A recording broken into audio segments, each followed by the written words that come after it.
കുടുംബത്തിനകത്ത് ഗന്ധർവനുണ്ടെങ്കിൽ അതിന് പ്രത്യേക പ്രാധാന്യം കൊടുക്കണം. അല്ലെങ്കിൽ ആ കുടുംബത്തിനകത്തുള്ള സ്ത്രീകൾക്ക് ദുരിതം ഉണ്ടാകും. ഗന്ധർവൻ സെക്സിന് വേണ്ടിയിട്ടാണോ? സെക്സ് ആണ് പറയപ്പെടുന്നത്. പത്മനാഭ സാറിന്റെ കഥയാണ്. അല്ല, അത് കഥയാണ്. അത് കഥയുമായി സിനിമയ്ക്ക് വേണ്ടി കുറേ പൊടിപ്പും തൊങ്ങലും കൂടെ ഒക്കെ അതിനകത്ത് ചേർത്തിട്ടുണ്ട്. അതൊരു കലാകാരന്റെ സൃഷ്ടിയാണ്.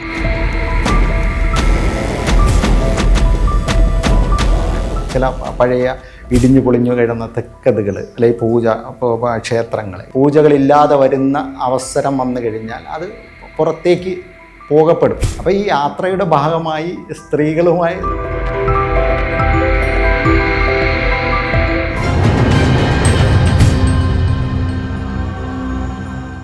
ഗന്ധർവന്മാർ, യക്ഷന്മാർ, അങ്ങനെ ഒരുപാട് കഥാപാത്രങ്ങൾ, അല്ലെങ്കിൽ നമ്മൾ ഈ മുത്തശ്ശി കഥകൾ കേൾക്കും പോലെ ഒരുപാട് അങ്ങനെയുള്ള ആളുകളെക്കുറിച്ച് അറിയാൻ പറ്റില്ല. ആളുകളാണോ, ദൈവങ്ങളാണോ, ദേവതകളാണോ, ഇത് നമുക്ക് ചോദിച്ചറിയാം.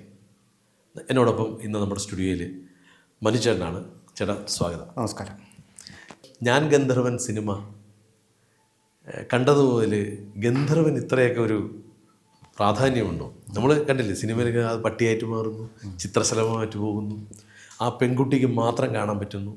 ഗന്ധർവനൊക്കെ ഇത്രയും ശക്തിയുണ്ടോ? ഗന്ധർവൻ എന്നുള്ള ദേവത ഉണ്ടോ? അല്ല, യഥാർത്ഥത്തിൽ ഗന്ധർവൻ ഉണ്ട് എന്നുള്ളതാണ്. ഗന്ധർവൻ എന്ന് പറയുന്നത് കറക്റ്റ് ഒരു ദേവതാ സങ്കല്പം തന്നെയാണ്. അത് ഒരു എങ്ങനെ ഐശ്വര്യത്തിൻ്റെ, ധനത്തിൻ്റെ, പിന്നെ പ്രണയത്തിൻ്റെ, കാമത്തിൻ്റെ ഒക്കെ ദേവതയെ നമുക്ക് ഗന്ധർവനെ കൂട്ടാം. നമ്മൾ ഗന്ധർവൻ ബാധ കൂടി എന്നാണ് എല്ലാവരും പറയുന്നത്. ഗന്ധർവൻ ബാധിച്ചു, അല്ലെങ്കിൽ ബാധ കൂടി ബാധിച്ചു, അല്ലെങ്കിൽ ഗന്ധർവ ബാധ കൂടി, സൗന്ദര്യവതിയായ സ്ത്രീകളെടുത്ത് ഗന്ധർവൻ കൂടി എന്നാണല്ലോ പറയപ്പെടുന്നത്. അങ്ങനെ കൂടൂ? അതാണ് അല്ലൊരു ഇതൊരു പ്രണയത്തിൻ്റെ. അല്ലാതെ ഗന്ധർവൻ ഇങ്ങനെ ഈ സൗന്ദര്യവതികളായ സ്ത്രീകളെ നോക്കി നടക്കലാണ്? നോക്കി നടക്കും? അല്ല, അങ്ങനെ നോക്കി നടക്കുന്നതല്ല. സൗന്ദര്യവതികളായ സ്ത്രീകളിൽ ഗന്ധർവൻ എന്ന് പറയുന്ന ഒരു ദേവത അടുക്കും അല്ലെങ്കിൽ ആകർഷിക്കപ്പെടും എന്ന് പറയപ്പെടുന്നുണ്ട്. മാന്ത്രികത്തിലൊക്കെ ഇതിനെക്കുറിച്ച് ഇങ്ങനെ പറയപ്പെടുന്നു. അതിന് ഗന്ധർവൻ മന്ത്രങ്ങളുണ്ട്. ആ ഗന്ധർവ മന്ത്രങ്ങൾ എടുത്താൽ തന്നെ ഓം ക്ലീം ഗന്ധർവായ മോഹനരൂപായ എന്നൊക്കെ പറഞ്ഞാണ് ഈ മന്ത്രം പോകുന്നത്. അതിൽ തന്നെ ക്ലീങ്കാരം, കാമബീജമൊക്കെയാണ് കൂടുതൽ വരുന്നത്. നമ്മൾ ഈ മാന്ത്രികം പൂജകൾ വരുമ്പോഴാണ് ഞാൻ പറയുന്നത്. അപ്പം ഗന്ധർവനെ സംബന്ധിച്ച് എപ്പോഴും ഐശ്വര്യത്തിൻ്റെ ദേവതയാണ്. അപ്പോൾ അത് പെട്ടെന്ന് വരുന്ന നമ്മൾ യക്ഷി, ഗന്ധർവൻ എന്നൊക്കെ പറയുമ്പോൾ നമുക്ക് പെട്ടെന്ന് ഫീൽ ചെയ്യുന്ന ദേവതമാരാണ്. അപ്പോൾ അത് വരുമ്പോൾ അത് ഗുണവും ഉണ്ടാവും, ദോഷവും ചെയ്യും. ചില ജാതകത്തിൽ ചില സ്ഥലങ്ങളിൽ നമ്മുടെ ഹൈന്ദവ വിശ്വാസപ്രകാരം ചില സ്ഥലങ്ങളിൽ ചില പഴയ ഇടിഞ്ഞു പൊളിഞ്ഞു കിടന്ന തെക്കതുകൾ അല്ലെങ്കിൽ ക്ഷേത്രങ്ങൾ, ഇതിലൊക്കെ അവിടെ വെച്ച് ആചരിച്ചിരുന്ന ഗന്ധർവനെ പൂജകളില്ലാതെ വരുന്ന അവസരം വന്നു കഴിഞ്ഞാൽ അത് പുറത്തേക്ക് പോകപ്പെടും, അല്ലെങ്കിൽ അത് യാത്ര ചെയ്യും എന്ന് പറയുന്നുണ്ട്.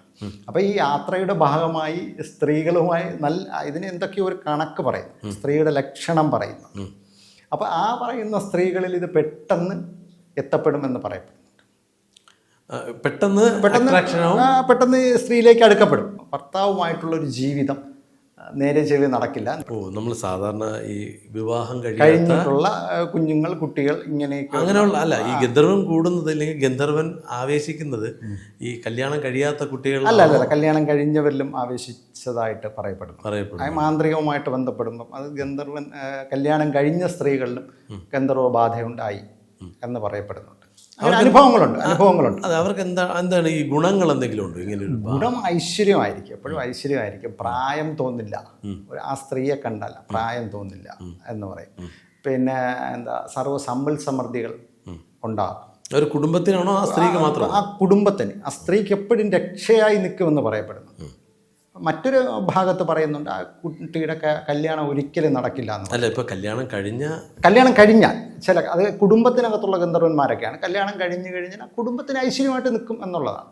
ഇത് യഥാർത്ഥത്തിൽ ഇപ്പോൾ ചെയ്തു വരുന്ന ഗന്ധർവ മന്ത്രങ്ങളൊന്നും അങ്ങനെ ആരും ഉപയോഗിക്കുന്നില്ല. മഹാവിഷ്ണു സങ്കല്പത്തിലുള്ള പൂജയാണ് പലരും ചെയ്യുന്നത്. ഓം നമോ നാരായണായാണ് ഇവരോട് പിന്നെ അടുത്ത് നമ്മൾ ചോദിച്ചു കഴിഞ്ഞാൽ ചെറിയ 1-2 മന്ത്രങ്ങൾ ഉപയോഗിച്ചിട്ട് വിഷ്ണുവായി പൂജിച്ചോളൂ എന്നാണ് പറയുന്നത്. പാൽപ്പായസം, പച്ചപ്പട്ട്, പിന്നെ വെള്ളപ്പട്ട്, പിന്നെ പിച്ചിപ്പൂവ്, ഇതെല്ലാം. പിന്നെ ഇത് സഞ്ചരിക്കുന്ന ദേവതയാണ്. മറ്റ് പിന്നെ ഈ അതിൻ്റെ പ്രതിഷ്ഠ തന്നെ ചരപ്രതിഷ്ഠയായിരിക്കണം എന്നൊരു കണക്കും ചില സ്ഥലങ്ങൾ നമ്മൾ പ്രതിഷ്ഠ നമ്മൾ ഉറപ്പിക്കുമല്ലോ, നമ്മൾ പ്രതിഷ്ഠ ഉറപ്പിച്ച് വെക്കും. മറ്റേ ഈ ഉറപ്പിക്കുന്ന പ്രതിഷ്ഠയല്ല, നമ്മൾ ഈ ഭാഗത്തൊക്കെ തിരുമുടി അറിയാലോ, ഉറപ്പിക്കുന്ന മുടി, അത് ഉറപ്പിക്കുന്ന പ്രതിഷ്ഠയല്ല, അത് ചലിക്കുന്ന പ്രതിഷ്ഠയാണ്. അതും ഈ ഗന്ധർവനും യക്ഷിക്കും അങ്ങനെ പറയപ്പെടുന്നുണ്ട്.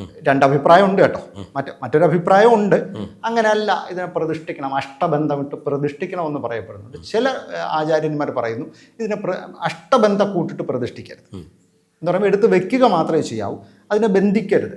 കാരണം ഇത് ബന്ധിക്കരുത്, ഇത് സഞ്ചരിക്കുന്ന ദേവതയാണ്. ദേവതമാർക്ക് മനുഷ്യരെല്ലാം ഒരുപോലെ എന്ന് പറയുമ്പോൾ ദേവതമാർക്ക് ഓരോ ദേവതയ്ക്ക് ഓരോ സ്വഭാവമുണ്ട്, അത് അതിൻ്റെ സ്വഭാവം കാണിക്കുകയും ചെയ്യും. ഇതിനെ പിന്നെ ദേവന്മാരുടെ മദ്യപാനശീലത്തിന് ഇദ്ദേഹം കാരണമാണെന്നും അല്ലെങ്കിൽ അവിടുത്തെ മദ്യം നിർമ്മിക്കുന്നത് ഇദ്ദേഹമാണെന്നും ഒക്കെ പറയപ്പെടുന്നു. ഈ ഗായകൻ പറയപ്പെടും, ഗായകനെ പറയപ്പെടും, ഗായക സംവിധാനത്തിലെല്ലാം ഗന്ധർവനെ പറയുന്നുണ്ട്. പിന്നെ ഈ പാട്ടുകാരെല്ലാം ഗന്ധർവനെ പൂജിക്കുന്നത് നല്ലതാണ്, ഐശ്വര്യം ഉണ്ടാവും എന്നുള്ളത്. അഭിനയിക്കുന്നവർ, പിന്നെ പാട്ടുകാർ, പിന്നെ എന്താ പറയുക, കലയുമായി ബന്ധപ്പെട്ട് നിൽക്കുന്ന എല്ലാവർക്കും ഗന്ധർവൻ ഐശ്വര്യം കൊടുക്കുന്നതാണ്. അതിനകത്ത് വേറെ മാറ്റമൊന്നുമില്ല. പിന്നെ ഇതിനെ ഉപാസിച്ച് ഇതൊരു അടുത്ത ഘട്ടത്തിലേക്ക് പോകുമ്പോൾ സൂക്ഷിക്കണം. മറ്റ് ദേവതമാരെ പോലെയല്ല, ഇത് പെട്ടെന്ന് വരികയും പെട്ടെന്ന് അതിൻ്റെ സാന്നിധ്യം കാണിക്കുകയും ഒക്കെ ചെയ്യുന്നുണ്ട്. ഇതിനെ അരക്തം, ഗുരുതിക്ക് പകരം അരക്തം ഒഴിഞ്ഞ് പൂജിക്കണമെന്ന് പറയുന്നുണ്ട്. പിന്നെ ചിലർ പറയുന്നുണ്ട് മുയലിനെ ബലി കൊടുത്ത് പൂജിക്കണമെന്ന് പോലെ പറയപ്പെടുന്നുണ്ട്. രണ്ട് രീതിയിലുണ്ട്. മുയലാണ് അതിൻ്റെ സൗന്ദര്യമുള്ള മുയലിനെ ബലി കൊടുത്താണ് ഗന്ധർവന് പൂജ ചെയ്യണമെന്നൊരു ഒരു മാന്ത്രിക ഗ്രന്ഥത്തിൽ ഞാൻ കണ്ടിട്ടുണ്ട്. ചിലർ പറയുന്നുണ്ട് ഒരിക്കലും, അപ്പോൾ ആ ഗ്രന്ഥത്തിൽ പറഞ്ഞിരിക്കുന്ന മുയലിനും മദ്യവുമാവാന്നാണ്. മറ്റ് ചിലർ പറയുന്നത് രക്തമല്ലാത്ത വസ്തുവും പിന്നെ പൂക്കുലയും മറ്റു കാര്യങ്ങളുമാണ് ഗന്ധർവന് കൊടുക്കേണ്ടത്, ഇത് പാടില്ല, മദ്യം പാടില്ല എന്ന് പറയുന്നുണ്ട്. ഇപ്പോൾ മനസ്സിലായല്ലോ, മാന്ത്രികത്തിൻ്റെ രീതി വ്യത്യാസമാണ്. താന്ത്രികത്തിലും അല്ലെങ്കിൽ ദ്രാവിഡ രീതിയിലും ഒക്കെ വ്യത്യാസമാണ്.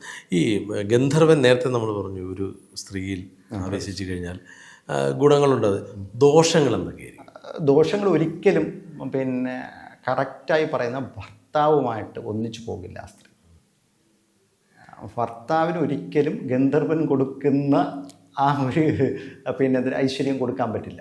ഐശ്വര്യം എന്ന് പറയുന്നത് എന്താണ്? സെക്സ് ആണോ? അതാ അങ്ങനെ പറയപ്പെടുന്നുണ്ട്. അത് എത്രത്തോളം അത് ശരിയാണെന്ന് ഗന്ധർവൻ സെക്സിന് വേണ്ടിയിട്ടാണോ ഈ സെക്സ് ആണ് പറയപ്പെടുന്നത്?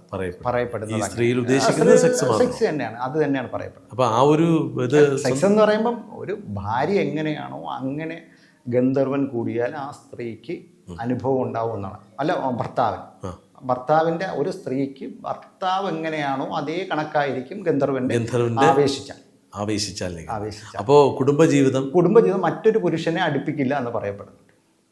അപ്പോൾ ഇത് പിന്നെ പ്രത്യേകിച്ച് ഗന്ധർവനെ ആവാഹിച്ച് മാറ്റിക്കഴിഞ്ഞാൽ പിന്നെ ആ സ്ത്രീക്ക് അല്ലെങ്കിൽ ആ ആളിന് പിന്നെ ഈ കർമ്മിക്ക് മരണം സംഭവിക്കാൻ വരെ സാധ്യതയുണ്ട്. അതായത് ഗന്ധർവനെ ഒഴിപ്പിക്കാൻ കർമ്മിക്ക് പോലും മരണം സംഭവിക്കാൻ സാധ്യതയുണ്ട്. അത്ര ഡേഞ്ചറാണ്, അപകടകാരിയാണ്. ഒരു സാധാരണ ഒരു കർമ്മി എവിടെന്നെങ്കിലും എന്തെങ്കിലുമൊക്കെ പഠിച്ചു വെച്ചിട്ട് ഗന്ധർവനെ ആവാഹിക്കാൻ ചെന്ന് കഴിഞ്ഞാൽ ചിലപ്പം വെളുക്കാൻ തേക്കുന്നത് പാണ്ടാവും. അതുപോലെ ഗന്ധർവനെ ആവാഹിച്ചു കഴിഞ്ഞാൽ ഗന്ധർവൻ ആവാഹിച്ചു, ആ മന്ത്രം പൂർണ്ണമായി എന്ന് പറയപ്പെടുമ്പോൾ നമ്മുടെ പാലുള്ള മരങ്ങൾ, പ്ലാവ് ഇതുപോലുള്ള മരങ്ങളുടെ കൊണ്ട ഒടിച്ചിട്ടിട്ടാണ് അത് പോകുന്നതെന്ന് പറയപ്പെടുന്നത്. വലിയ തടിയുടെ വലിയ ഭാഗം തന്നെ രണ്ടായി ഒടിച്ചിട്ട് പോകും. അത് കാണിച്ചിട്ട് പോകും, ഞാൻ പോവുകയാണ് എന്നത് പറഞ്ഞിട്ട് പോകും. പക്ഷേ ഇത് പല സ്ത്രീകളിൽ നിന്ന് ഇത് ആവാഹിച്ച് മാറ്റിയതിന് ശേഷം അത് അത്ര വലിയ ഗുണമായിട്ട് ഞാൻ കണ്ടിട്ടില്ല.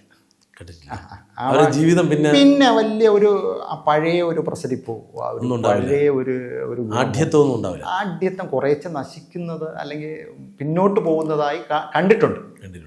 അത് എത്രത്തോളം ശരിയാണെന്ന് അറിയാൻ പറ്റില്ല ചിലർക്ക്. ഞാൻ ഗന്ധർവൻ സിനിമയിൽ പറയുന്നുണ്ട്, സ്വർഗത്തിൽ നിന്ന് എനിക്ക് ശിക്ഷ വിധിച്ചു ഭൂമിയിലേക്ക് അയച്ചതാണ്.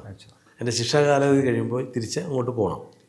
പക്ഷേ അദ്ദേഹം ഇവിടെ വന്നൊരു പെൺകുട്ടിയായിട്ട് പ്രണയത്തിലാവുന്നു, അദ്ദേഹം തിരിച്ചു പോകണ്ട. പക്ഷേ കൊടിയ വേദനകൾ അവസാനം അനുഭവിച്ചിട്ട് തിരികെ അങ്ങോട്ട് തന്നെ പോകുന്നതായിട്ടാണ് കാണിക്കുന്നത്.